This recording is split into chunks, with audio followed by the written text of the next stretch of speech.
Apa sebenarnya keistimewaan dari buku Prinsip Moderasi Beragama dalam Islam dibanding dengan buku-buku yang lain, Ustaz? Menurut beliau, keistimewaannya pertama langsung setiap prinsip yang beliau tulis itu ada dasarnya dari teks Al-Quran dan hadis. Misalnya ketika beliau mengatakan prinsip yang pertama itu mengagungkan kehormatan dua kalimat syahadat. Di kalangan pemuda, Ustadz, yang belajar agama itu katakan secara instan. Bisa lewat YouTube, bisa lewat media-media yang lain. Belajar pesantren kilat pun 1 bulan sudah menjadi pendakwah. Apakah hal ini dapat dibenarkan? Inna hadzal ilma dinun, kan begitu kan. Fanduru amman ta'khuduna dinakum. Ilmu ini agama. Jadi kamu harus tahu dari mana agamamu kamu ambil. Maka yang pertama ketika mau ngaji di YouTube, dilihat dulu siapa dari mana.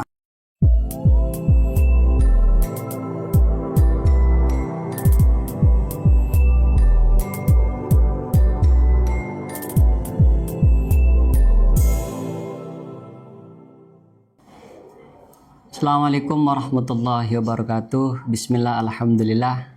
Para pemirsa Al-Muna Multimedia dimanapun Anda berada, untuk kesekian kalinya jumpa lagi dengan kami di podcast kolaborasi antara Al-Muna Multimedia dengan Himmah Madura. Pada kali ini kita akan sedikit mengupas tentang terjemah buku yang telah dilaunching oleh tim Himmah Madura berupa buku Prinsip Moderasi Beragama dalam Islam. Sengaja kami hadirkan Ketua Editor Penerbitan Himmah Madura. Beliau sudah hadir di tengah-tengah kita. Assalamualaikum, Ustaz. Waalaikumsalam warahmatullahi. Bagaimana kabar hari ini? Alhamdulillah, saya nah. Mungkin kalau saya sendiri tidak terlalu asing dengan jenengan karena di Madrasah Alia sudah pernah berinteraksi beberapa kali, 2 kali kalau tidak keliru. Mungkin para audiens ada yang belum kenal karena pepatah lama mengatakan tidak kenal maka tidak sayang, begitu. Oh ya. Mungkin diperkenalkan dulu. Oke. Terima kasih. Yang pertama saya memperkenalkan, nama saya Muhammad Mahrus Ali. Saya lahir di Pamekasan, di Palengaan. Kemudian mondok, ya dulu sekolah SD dulu ya, SD dan madrasah diniyah di desa, di kampung itu namanya Madrasah Tarbiyatus Sibyan. Kemudian setelah lulus SD mondok di pondok pesantren Sirajut Thalibin Taman Sari, Palengaan, tidak jauh dari rumah saya. Setelah itu pindah ke pesantren Lirboyo Kediri, kemudian ke Al-Ahqaf Hadramaut. Setelah itu ya di UIN Maulana Malik Ibrahim Malang. Kemudian sekarang saya menetap di Geger, Kampak Geger, Bangkalan. Penyebab migrasinya kenapa? Ya, bahasa orang Madura itu kibaburu juduh. Oke. Berapa lama di Lirboyo dengan?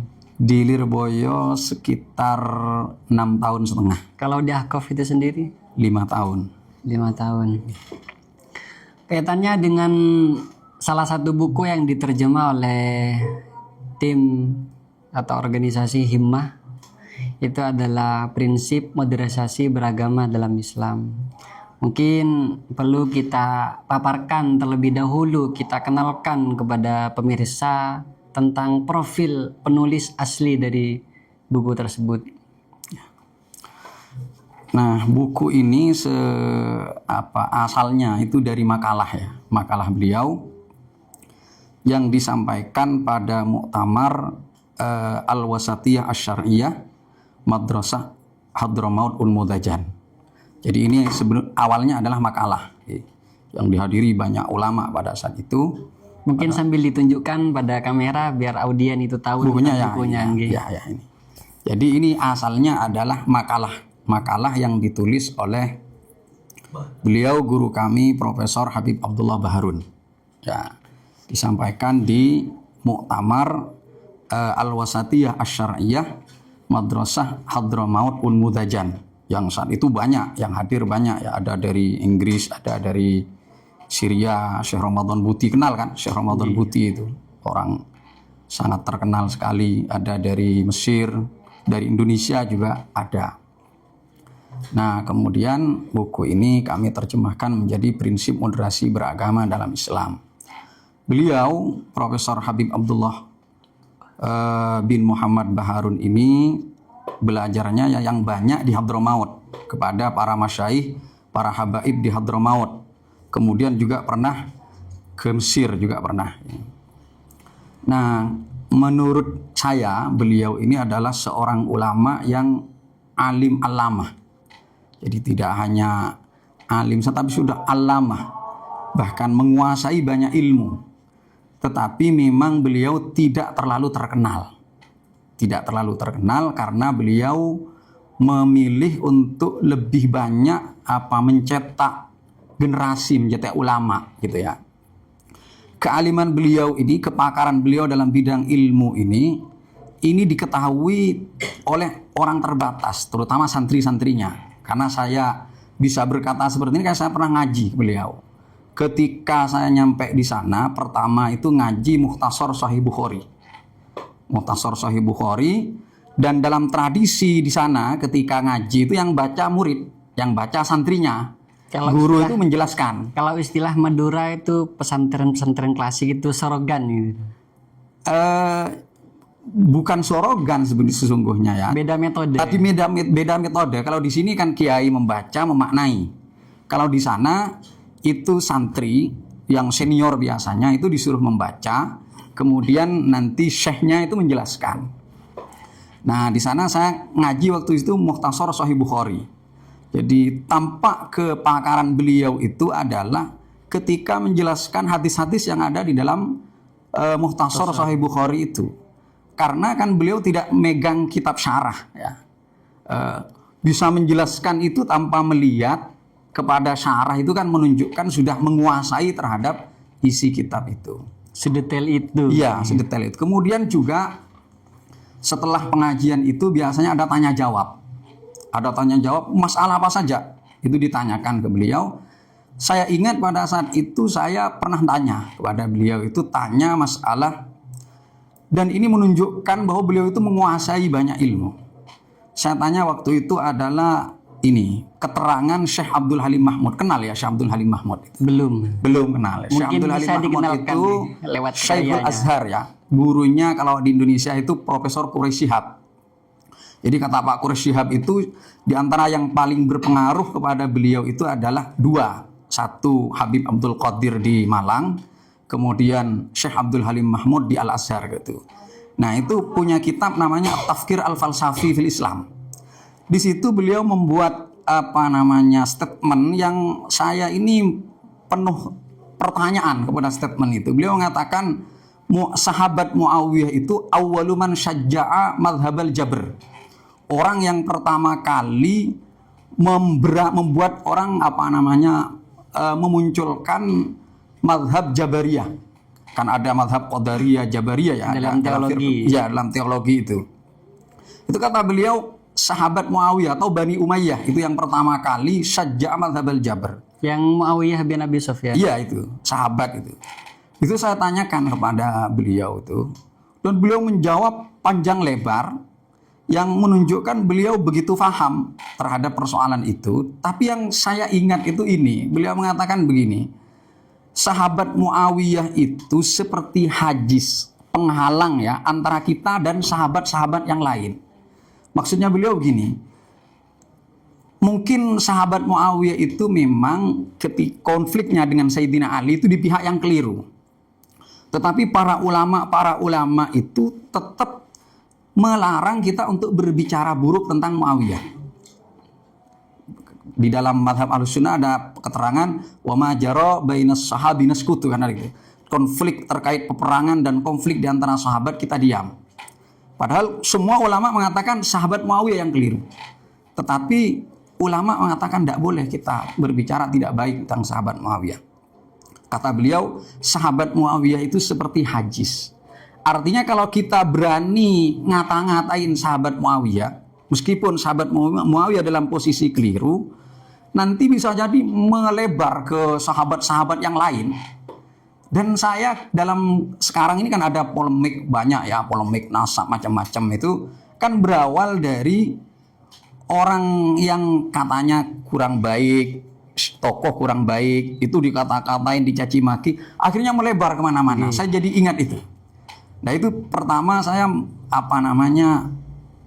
mengetahui, menyimpulkan beliau betul-betul memahami banyak ilmu, termasuk firaq tayyarat. Nah, yang kedua itu firaq tayyarat. Saya ngaji kepada beliau itu al-firaq wa tayyarat, aliran-aliran dalam Islam itu, firqah-firqah dalam Islam. Di situ juga beliau menjelaskan mengenai aliran-aliran Islam mulai dulu sampai sekarang, termasuk liberal misalnya dan semacamnya. Nah, yang paling saya itu kagum kepada beliau itu ketika menjelaskan mengenai al-muhkam wal mutasyabih. Di Al-Quran itu kan ada keterangan, apa itu di surat apa itu, ada ayat muhkam, muhkamat, ada mutasyabihat. Itu dijelaskan oleh beliau sangat detail, sangat rasional sekali antara mazhab ulama salaf dengan ulama kholaf itu.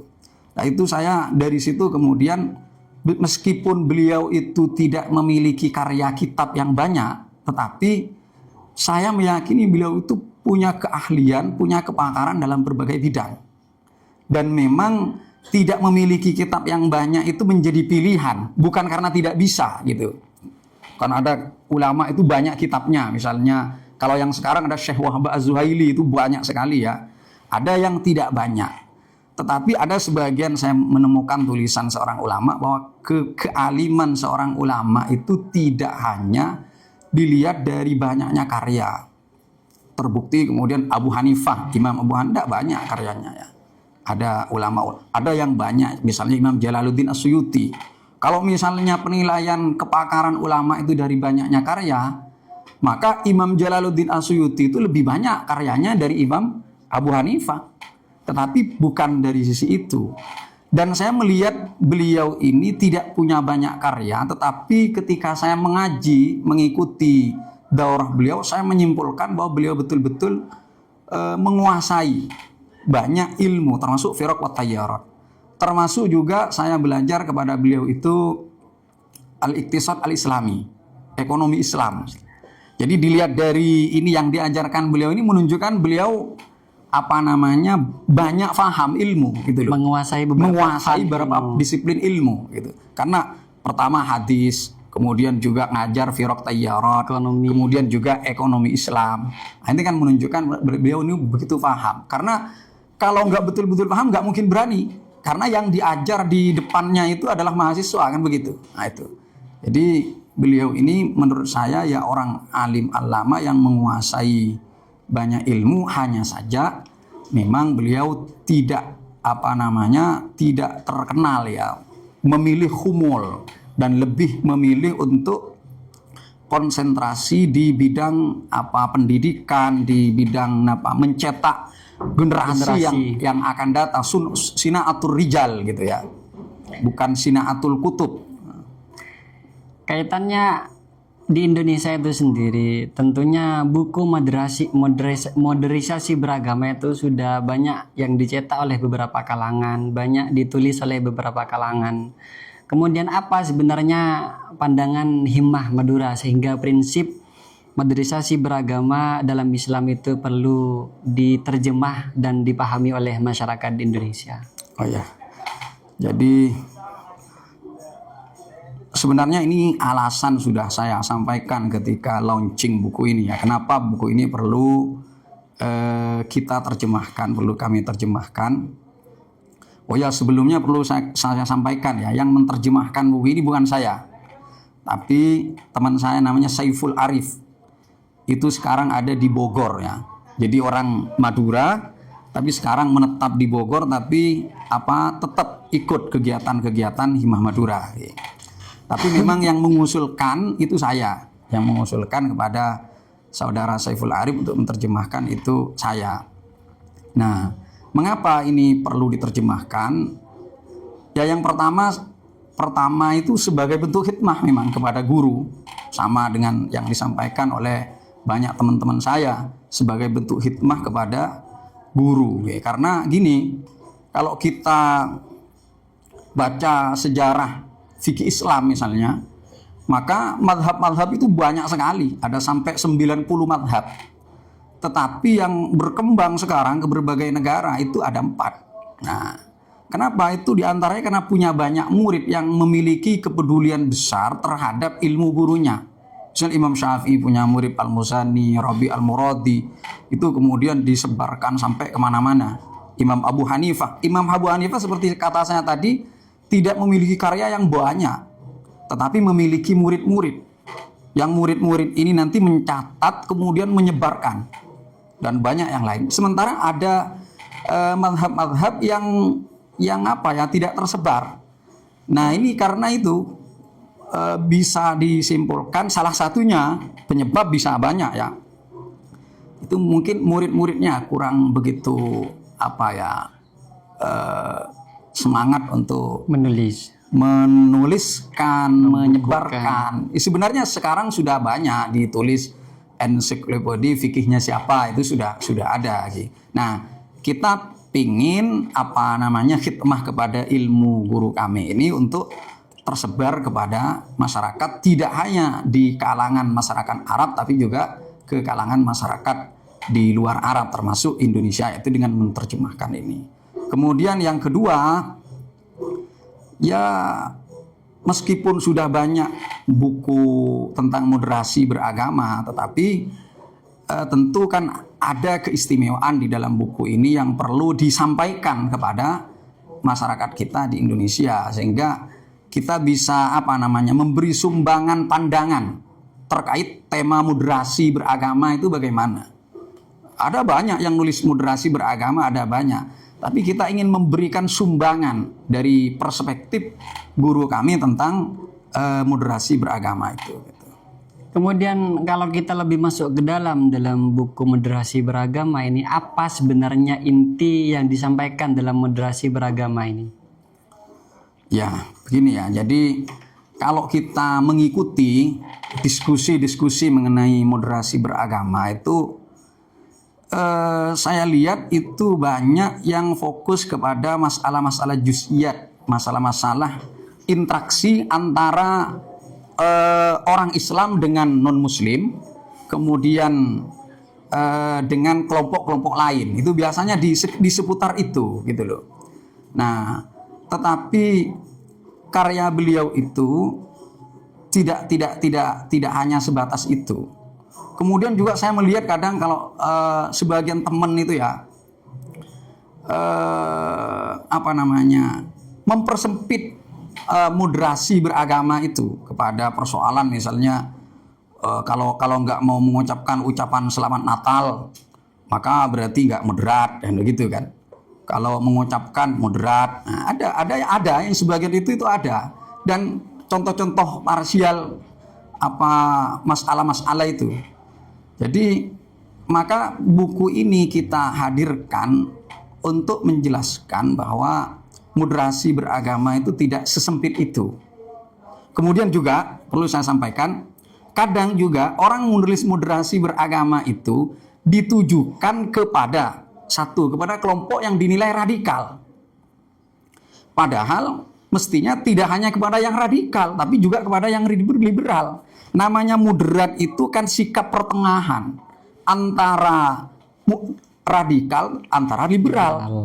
Kemudian antara ekstrim kanan juga antara ekstrim kiri. Kemudian juga, mohon maaf, kadang juga moderasi beragama itu diarahkan kepada kelompok yang kritis kepada pemerintah, tidak kepada mereka yang membenarkan kebijakan-kebijakan pemerintah yang salah. Mestinya moderasi itu ya yang kritis sampai melampaui batas kepada pemerintah harus dimoderatkan supaya tidak melampaui batas, nanti juga akan menimbulkan kekacauan. Tapi juga kepada yang selalu membenarkan, sudah salah tapi selalu dibenarkan. Ini harus diketengahkan. Juga bisa sering moderasi beragama itu sering diarahkan kepada kelompok yang dinilai ke Arab-Arapan. Wah, ke Arab-Arapan. Padahal juga ada orang ke Barat-Baratan. Kan adanya gitu.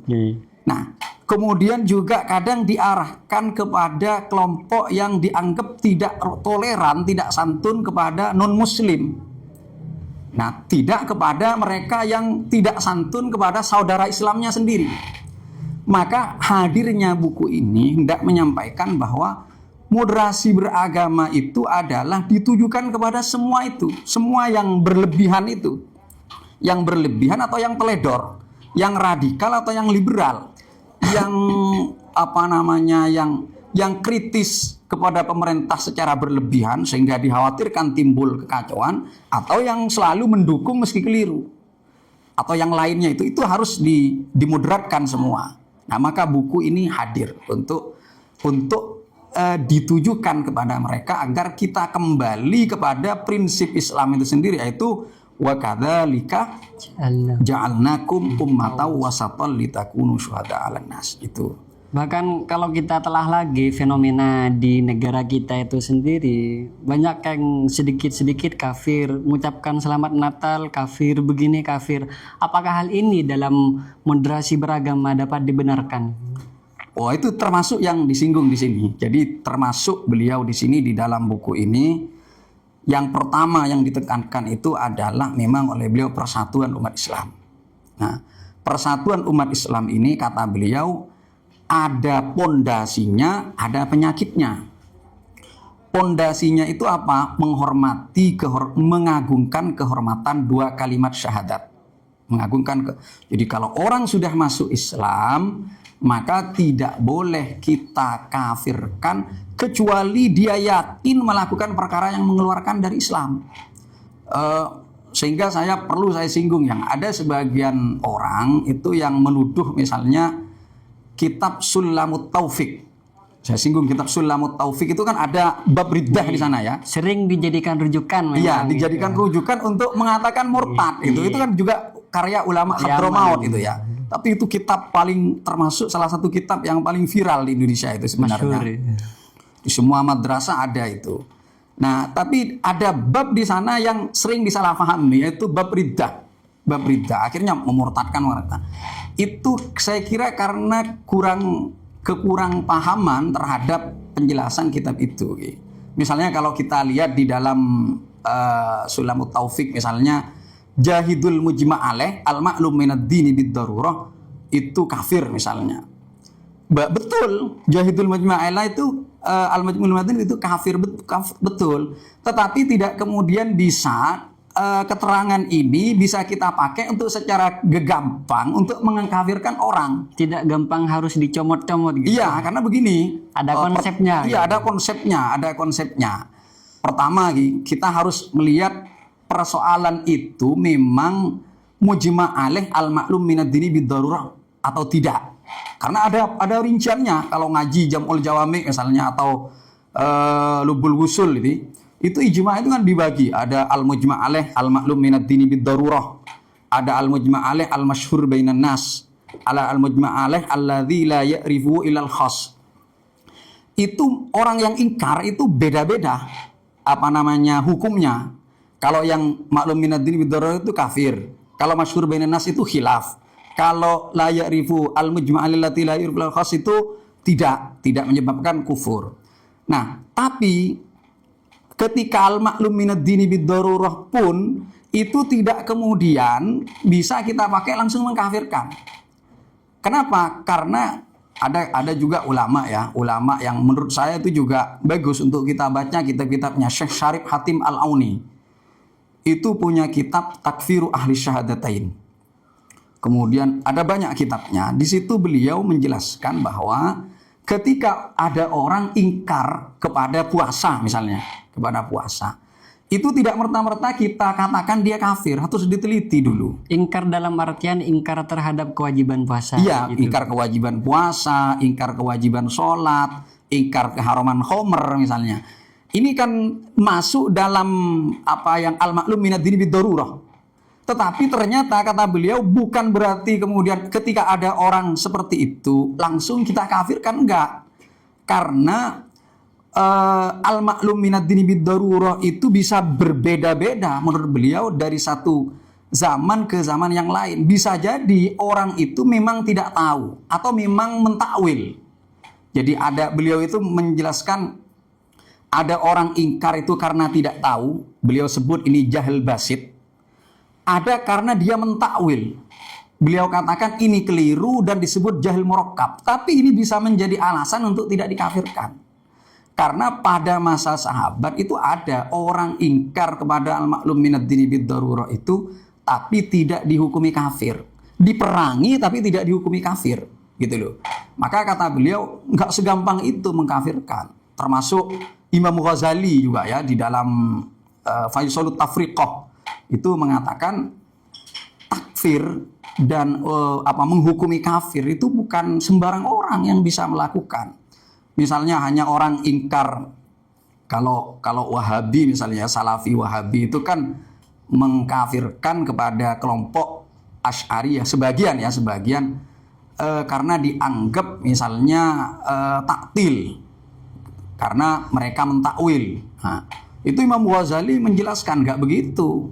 Kafir itu adalah orang bisa dihukumi kafir karena mendustakan terhadap Nabi Muhammad. Orang dikatakan dusta itu kalau sudah mengingkari beliau membagi al-wujud. Itu ada al-wujud dzati, ada wujud akli, ada wujud hissi, ada wujud akli, ada wujud khayali, ada syabahi. Ini kata beliau selama orang masih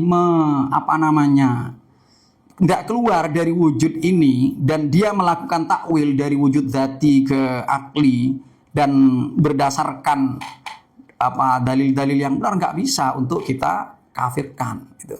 Jadi intinya masalah takfir ini nggak segampang yang dibayangkan banyak orang ya. Hanya baca Sulamut Taufik, Jahidul Mujma'ali al-Ma'lumin kafir. Oh berarti dia kafir, nggak bisa.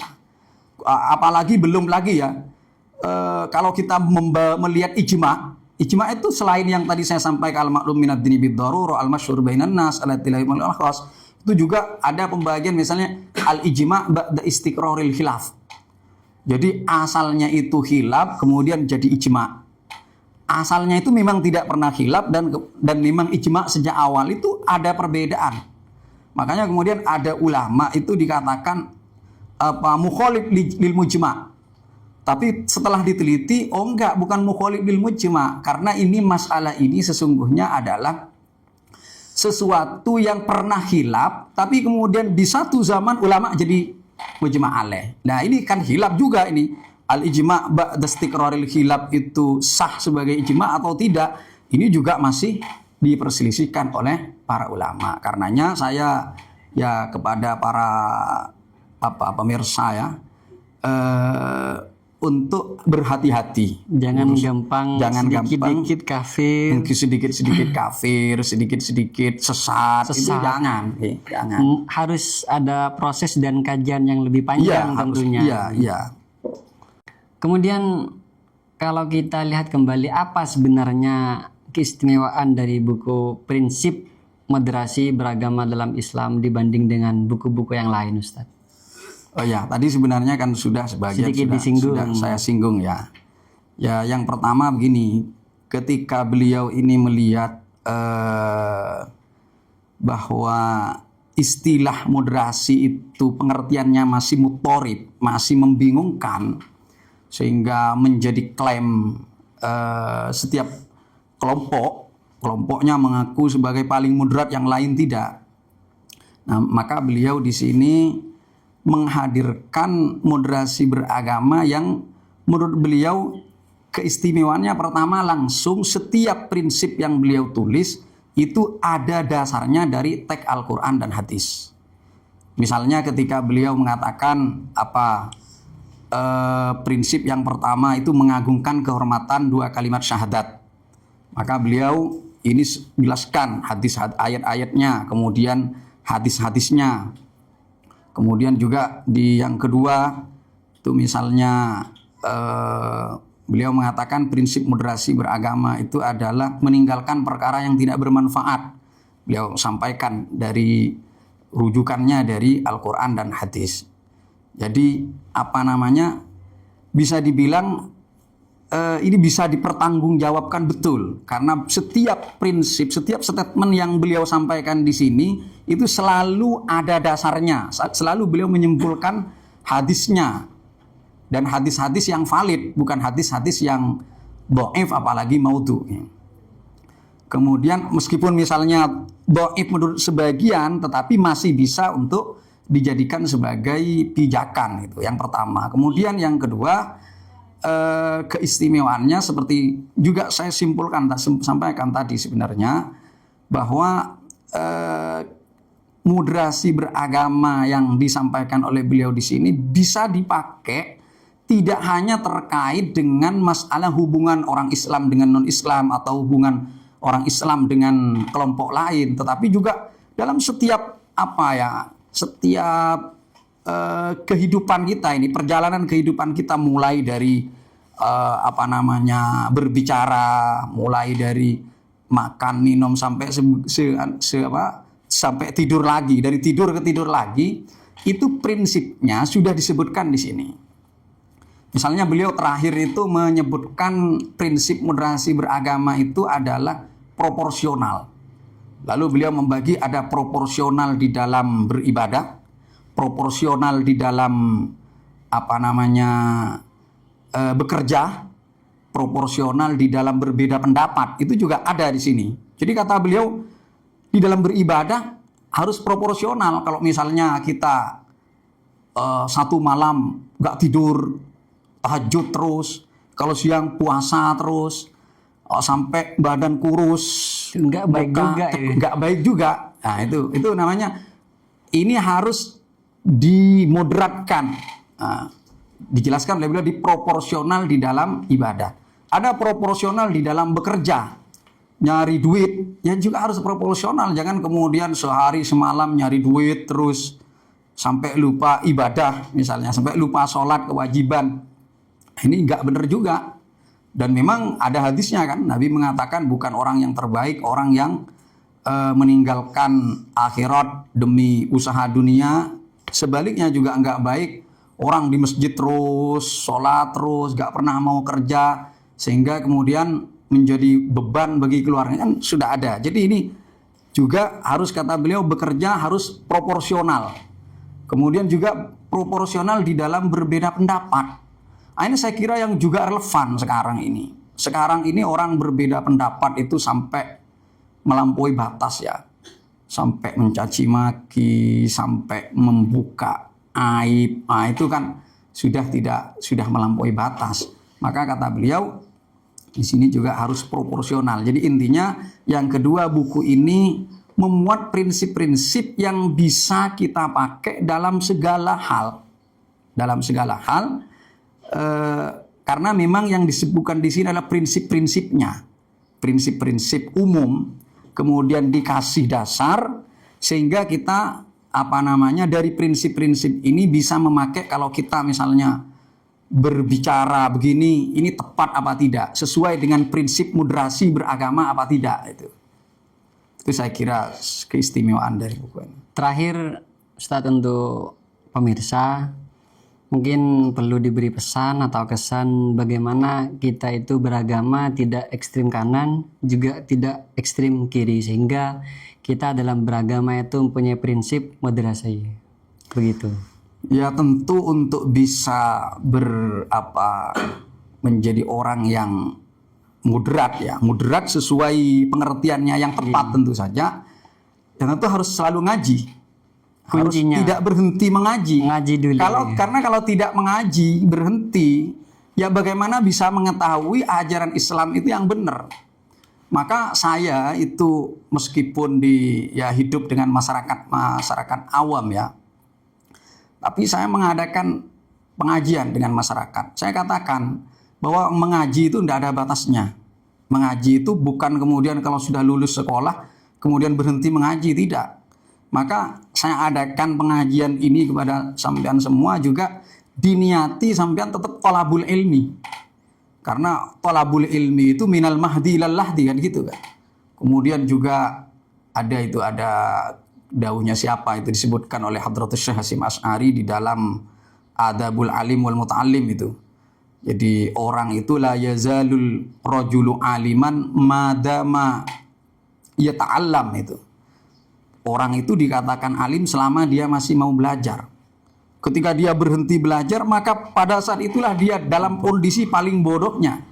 Maka untuk bisa tahu apa beragama secara moderat, ya kita harus ngaji. Ngaji tentu kepada ulama yang memiliki sanad yang bersambung kepada Rasulullah. Karena ini agama. Jelas, sanadnya harus jelas. Iya, karena beda ya kalau urusan agama itu harus punya sanad, harus punya guru. Tidak boleh ngaji sembarangan kepada orang yang tidak punya sanad guru yang jelas. Nah, ya kayak di sini pondok di sini kan, pondoknya di sini pondok di Buduran misalnya ke Kiai Abdus Salam ke atas itu sampai kemana. Ada yang mondok ke Sidogiri jelas sanadnya.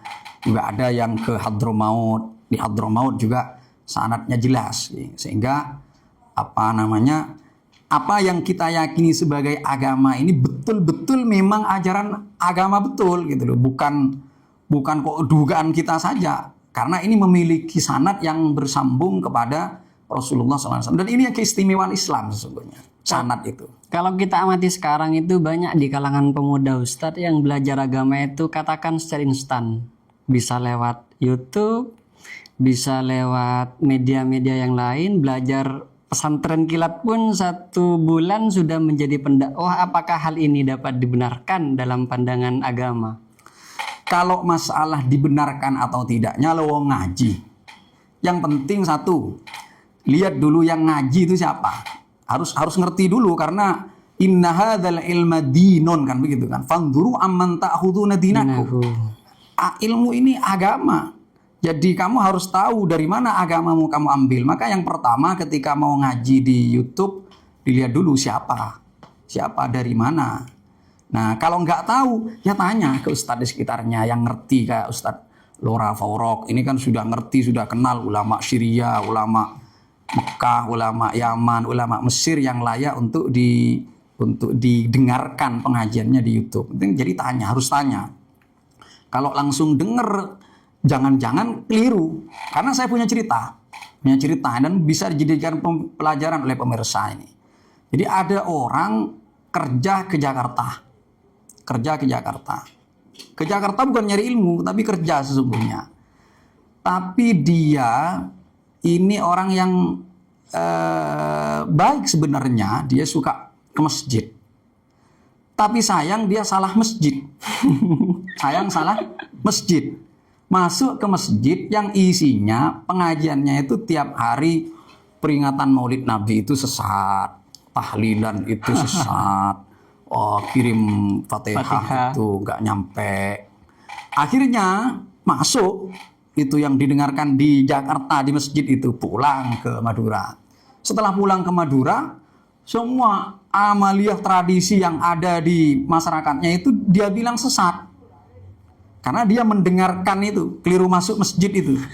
Makanya mestinya masuk masjid pun gitu ya. Kalau maunya ngaji itu ditanya dulu, ini masjid siapa. Kalau sekedar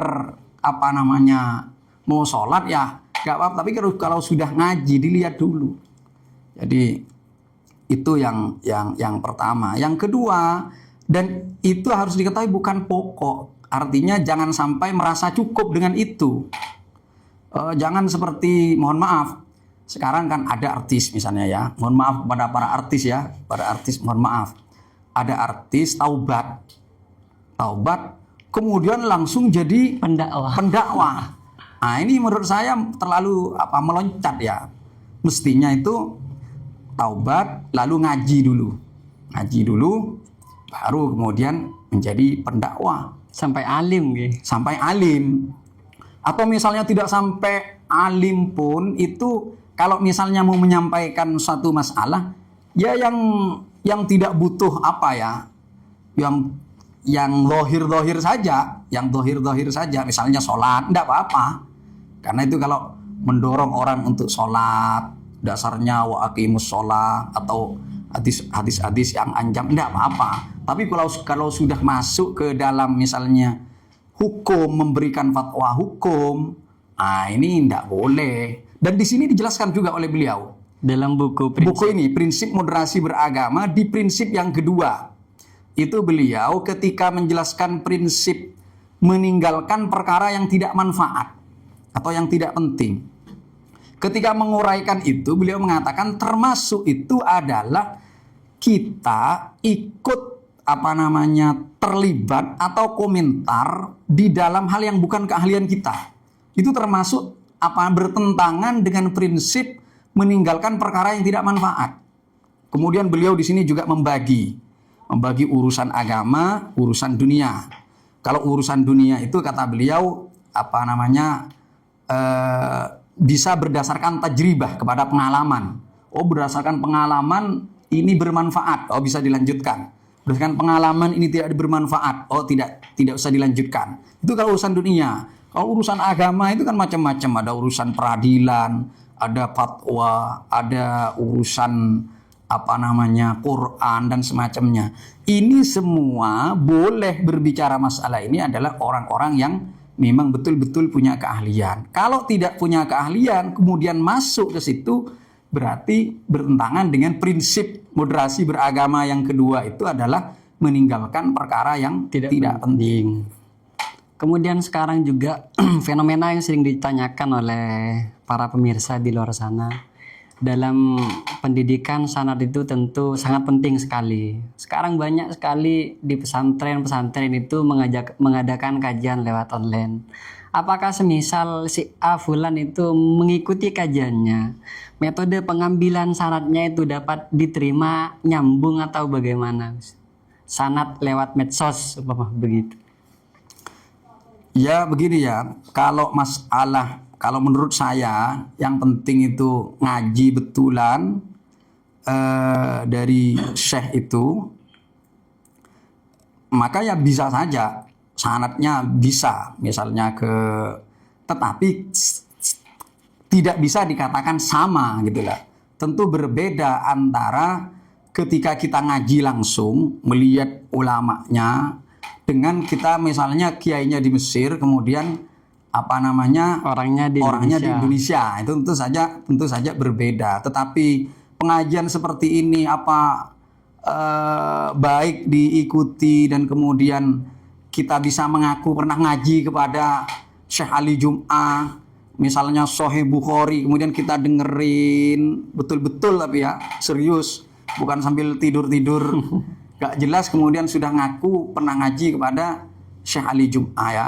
Oh jangan kalau seperti itu. Tapi intinya ya enggak apa-apa lah. Ngaji seperti ini tentu baik karena namanya ngaji ya tetap baik. Tetapi kalau dikatakan sama, saya tidak sependapat kalau dikatakan sama saja. Tetap tidak sama antara ketika ngaji langsung di hadapannya dengan ketika kita melihat melalui YouTube misalnya.